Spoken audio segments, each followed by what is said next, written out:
Hi friends, ಇವತ್ತು Christmas traditional sweet ಮಾಡೋಣ. ಕೊರಮಲಾಸ್ ಅಂತೇಳಿ. ಇದು ಕ್ರಿಸ್ಮಸ್ ಟೈಮಲ್ಲಿ ಅವರು ಮಾಡೇ ಮಾಡ್ತಾರೆ. ಸೊ ಆ ಸ್ವೀಟ್ನ ಮನೇಲಿ ಒಂದ್ಸಲ ಟ್ರೈ ಮಾಡೋಣ.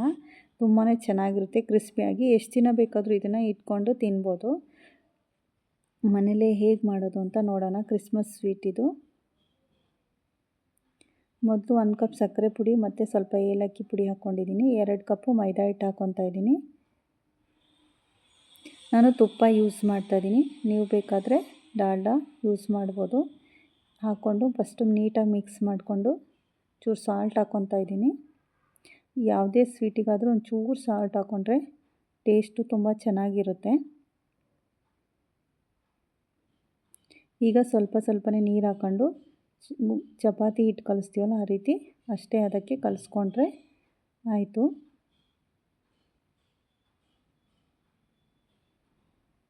ನೋಡ್ಕೊಂಡು ಸಕ್ಕರೆ ಪುಡಿ ಹಾಕಿರ್ತೀವಲ್ಲ, ಹಾಗಾಗಿ ನೋಡ್ಕೊಂಡು ನೀರು ಹಾಕ್ಕೊಂಡು ನಾವು ಕಲಿಸ್ಕೊಬೇಕಾಗುತ್ತೆ.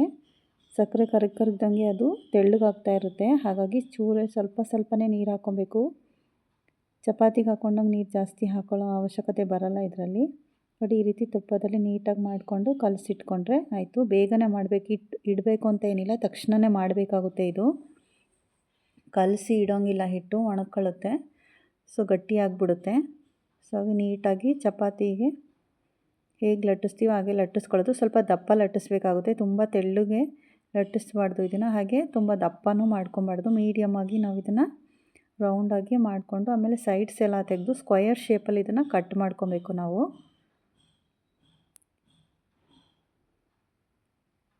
ನೀಟಾಗಿ ಬಾಕ್ಸಲ್ಲಿ ನಾವು ಕಟ್ ಮಾಡಿಕೊಂಡ್ರೆ ಒಂದೇ ಸಮ ಹಾಗೆ ನಮಗೆ ಶೇಪ್ ಮಾಡಲಿಕ್ಕೆ ಬರುತ್ತೆ. ಇದು ಕೊರಮಲಸ್ ಅಂತೇಳಿ ಶೇಪ್ ಅದೇ ಥರ ಬರುತ್ತೆ. ಸೊ ಹಂಗಾಗಿ ಅದನ್ನು ಬಾಕ್ಸ್ ನೀಟಾಗಿ ಕಟ್ ಮಾಡ್ಕೊಬೇಕು.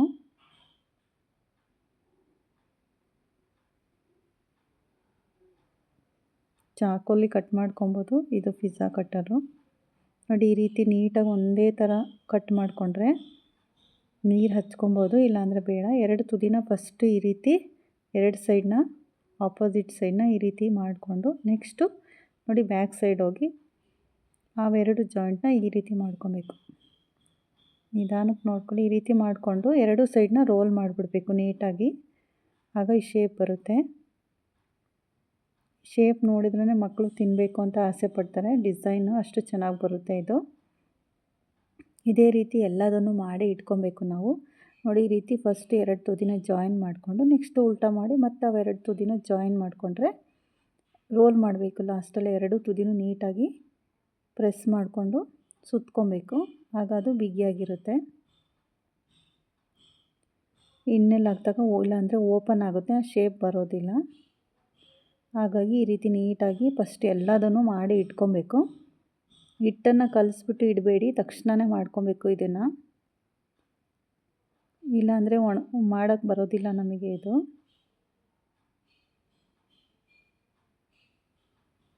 ನೋಡಿ, ಎಲ್ಲದನ್ನು ಇದೇ ರೀತಿ ಮಾಡ್ಕೊಬೇಕು. ನಿಮಗೆ ಎಷ್ಟು ಬೇಕೋ ಅಷ್ಟು ಮಾಡ್ಕೊಬೋದು. ನಾನು ಸ್ವಲ್ಪ ಮಾಡಿದ್ದೀನಿ. ನಿಮಗೆ ಜಾಸ್ತಿ ಬೇಕು ಅಂದರೆ ಜಾಸ್ತಿ ಮಾಡ್ಕೊಬೋದು. ಯಾಕಂದರೆ ಇದು ಇಟ್ಟು ತಿನ್ನುವಂಥ ಸ್ವೀಟ್ ಆಗಿದೆ. ಎಷ್ಟು ದಿನ ಬೇಕಾದರೂ ಇದನ್ನು ಇಡ್ಬೋದು. ಕ್ರಿಸ್ಪಿಯಾಗಿರುತ್ತೆ. ನೀಟಾಗಿ ಬೇಯಿಸ್ಕೊಬೇಕು ಅಷ್ಟೇ. ಮಾಡಿಟ್ರೆ ಮಕ್ಕಳಿಗೆ ಯಾವಾಗ ಬೇಕಾದರೂ ಇದನ್ನು ಕೊಡ್ಬೋದು. ನೋಡಿ, ಈ ರೀತಿ ಎಲ್ಲದನ್ನು ಮಾಡಿಟ್ಕೊಂಡ್ರೆ ನಿಮಗೆ ಈಸಿ ಆಗುತ್ತೆ ಕರಿಯೋಕ್ಕೆ. ಮೀಡಿಯಮ್ ಫ್ಲೇಮಲ್ಲೇ ನೀಟಾಗಿ ಕ್ರಿಸ್ಪಿಯಾಗಿ ಬರೋವರೆಗೂ ಇದನ್ನು ಬೇಯಿಸ್ಕೊಬೇಕು.